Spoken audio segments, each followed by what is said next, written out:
Miss হবে না আপনার পছন্দের টিভি শো দেখুন জি5 অ্যাপে একদম ফ্রি।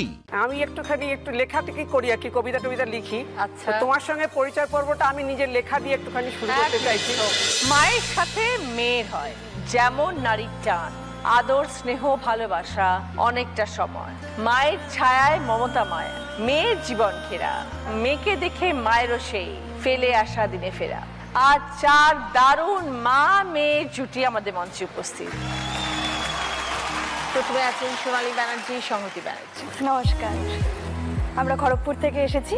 আচ্ছা, আমার এখন 4টে ফ্র্যাঞ্চাইজি ব্র্যান্ডেড স্টোর রয়েছে, স্যালন রয়েছে। ও আচ্ছা, আর ডায়াগনস্টিক সেন্টার রয়েছে এবং আমাদের একটা ছোট্ট বুটিক রয়েছে মা এবং মেয়ের। বাহ, অনেক কিছু করে একসাথে। কিন্তু সবটাই যা যা আছে বলছি সবটাই হয়েছে সংহতির আমার লাইফে আসার পর, ওর জন্মের পর।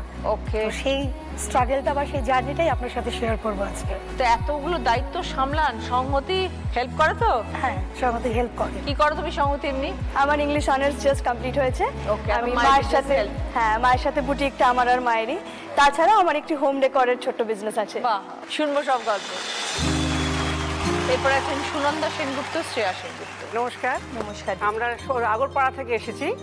আমার নাম সুনন্দা সেনগুপ্ত, আমার মেয়ে শ্রেয়া সেনগুপ্ত। একটাই মেয়ে? একটাই মেয়ে।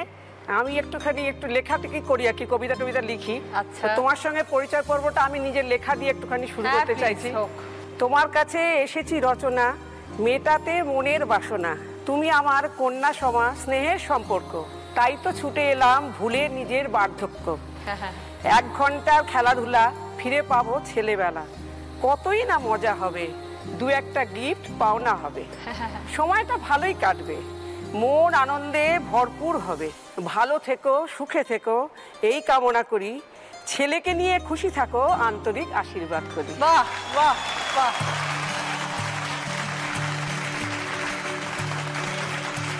কি করো তুমি শ্রেয়া? আমি এখন কারেন্টলি একটা এফএমসিজি কোম্পানিতে R&D তে চাকরি করছি। সব গল্প শুনবো দুজনে। এরপর আছেন তাপসী বিশ্বাস, দীপিকা বিশ্বাস। নমস্কার দিদি, আমরা নদিয়া জেলার একটা ছোট্ট গ্রাম তিলডাঙ্গা থেকে আসছি। আমি ইংলিশ অনার্স নিয়ে গ্র্যাজুয়েশন কমপ্লিট করে বর্তমানে ডিএলএড করছি। তো ভবিষ্যতে নিজেকে একজন শিক্ষিকা হিসেবে দেখতে চাই। আমার মা কত কষ্ট করে আমাকে ছোটবেলা থেকে বড় করেছে এবং নিজের স্বপ্নগুলো কিভাবে আমার মধ্যে দিয়ে পূরণ করছে সেই গল্পই আজকে শোনাবো। তাপসী, আপনি কিছু করেন? হ্যাঁ, আমার ছোট্ট একটা দোকান ছিল আগে, মানে চায়ের দোকান ছিল ওর বাবার। সেই চায়ের দোকান থেকেই আস্তে আস্তে আমি বিউটি পার্লার, চটি জুতো, তারপরে ইমিটেশন এইসব তুলেছি। তো সেই ঘটনাই আজকে আমি আপনার সঙ্গে শেয়ার করব। ওকে, শুনবো সব গল্প। এরপর আছেন লতা মুখার্জি, প্রিয়া মুখার্জি। নমস্কার দিদি, আমি আসানসোল চিত্তরঞ্জন থেকে আসছি। একমাত্র কন্যা আমার প্রিয়া মুখার্জি। তো ও একদিন ছোটবেলায়, মানে ওর গার্জেন আমরা ছিলাম, এখন ও বড় হয়ে যাওয়াতে ও আমাদের গার্জেন, সেই গল্প আপনার কাছে করব। কি করো প্রিয়া? আমি ল্যাব টেকনোলজিস্ট। বিয়ে তো হয়ে গেছে দেখছি। হ্যাঁ, জানুয়ারিতেই বিয়ে কত হয়েছে। দূরে গেছো মায়ের থেকে? অনেক দূর, 300 কিলোমিটার। মা আসানসোল, চিত্তরঞ্জন, আমি খড়দা। হ্যাঁ, কিন্তু তাও উইকলি স্যাটারডে সানডে করে আমার বাড়ি যাওয়া হয়। মানে তুমি মায়ের কাছে আসো? হ্যাঁ। আচ্ছা, শুনবো সব গল্প। সোনালি, একই সাথে অনেকগুলো ব্যবসা? হ্যাঁ, আর মেয়ে হওয়ার পরে এগুলো সব শুরু হয়েছে? মেয়ে হওয়ার পরেই শুরু হয়েছে। আচ্ছা, আমার মানে গ্র্যাজুয়েশন কমপ্লিট করার পর বিয়ে হয়ে যায়। মাস্টার্স করতে করতে আমি কনসিভ করি। হাজবেন্ড কি করতেন? ও সরকারি কর্মচারী উনি এখন। তবুও যে চাকরিটা ওর বাবা করতেন তাতে খুব লাক্সারি কিছু ভাবে থাকার মতন না, বাস চলে যাচ্ছিল এ পর্যন্তই। তো আমারই মনে হলো যে এবার বোধহয় অন্য কিছু করতে হবে, ওকে একটা ভালো এডুকেশন দিতে হবে। তো সেসবের জন্য 2005-এ আমি ইন্স্যুরেন্সে জয়েন করলাম। 2012-র পর আমার মনে হলো যে অনেক বছর করে ফেলেছি চাকরি, এবার একটা নিজস্ব কিছু ভাববো।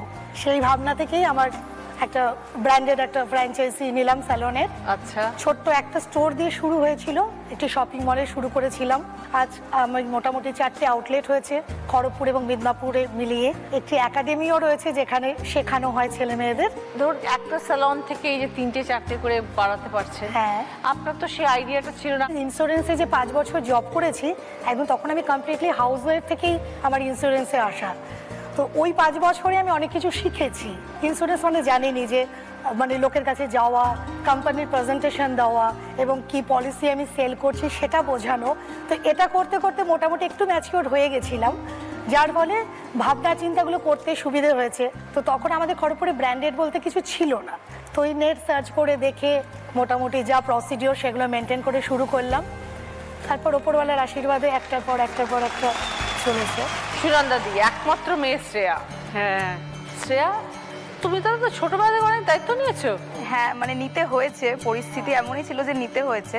যে বয়সে আমি দেখছি মানে আমার বন্ধু বান্ধবরা ফ্যামিলি ট্রিপে যাচ্ছে বা নিজেদের শখের জিনিস কিনছে, আবদার করছে মা বাবার কাছে, সেই সময় থেকে আমি এটা বুঝে গেছিলাম যে আমাকে নিজে অনেক কিছু দায়িত্ব নিতে হবে। ক্লাস 11 মানে আমি তখন ফিনান্সিয়ালি অতটা পারিনি, কিন্তু আমি সেই সময় থেকেই কিভাবে কোথায় কি ট্রিটমেন্ট বা কি ট্রিটমেন্ট হচ্ছে বা কোথায় গেলে মায়ের ট্রিটমেন্ট আরও ভালো হবে, পড়াশোনার পাশাপাশি আমি এগুলো চালিয়ে গেছি।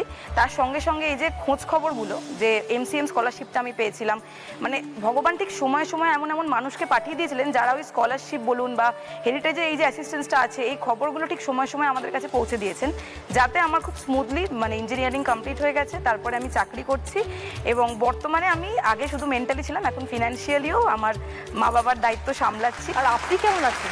আমি এখন এমনি ঠিক আছি, এখন কোন ট্রিটমেন্টের আন্ডারে নেই। ক্যান্সার ফলো আপ বছর একবার করে করতেই হচ্ছে, সেটা যেতেই হয়, অঙ্কোলজির ধরে রেখেছি। এখন আর বম্বে যেতে পারি না, অত দূর আর পারি না, শরীর পারমিট করে না। 68 বছর বয়স হলো। ভালো থাকবেন দিদি, খুব সাবধানে থাকবেন, সুস্থ থাকবেন, ভালো থাকবেন। তুমিও ভালো থেকো। আর এরকম একটা মেয়ে আছে আপনার পাশে, কি চিন্তা। ও আমার ঘরের লক্ষ্মী। তাই তো। লতা দি, মেয়ে এখন আপনার অভিভাবক। একদম একদম, ও আমার একমাত্র মেয়ে, খুব শান্ত মেয়ে। বাড়ির বড়রা সবাই জানে, বড়দের কথা খুব শোনে এবং মানে কি বলবো, ও পড়াশোনায় খুব ভালো চালিয়ে গেছে। মাধ্যমিকে মানে 5টা বিষয়ে লেটার পেয়ে ও পাশ করেছে। কলেজে ফার্স্ট ইয়ারে যখন পড়ে তখন আমাদের মানে একটা দুর্যোগ আসে, ঝড় আসে আমাদের জীবনে।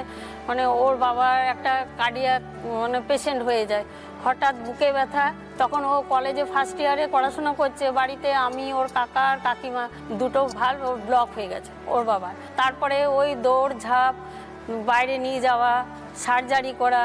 এবারে মেয়ে তখন পুরো মানে সাহস দিয়েছে, আমাদের পাশাপাশি থেকেছে।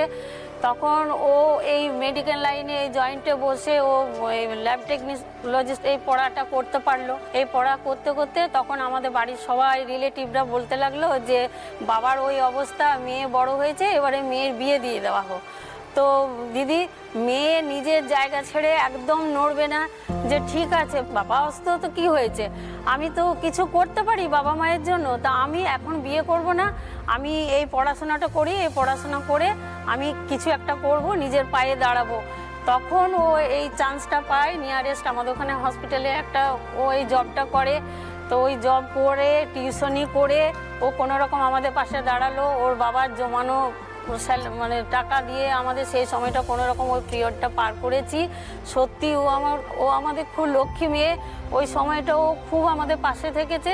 ওর বাবার চিকিৎসা করা, মেডিসিন, সংসার, মানে পুরোটাই ও আমাদের, মানে তখন থেকে ও আমাদের গার্জেন হয়ে গেছে।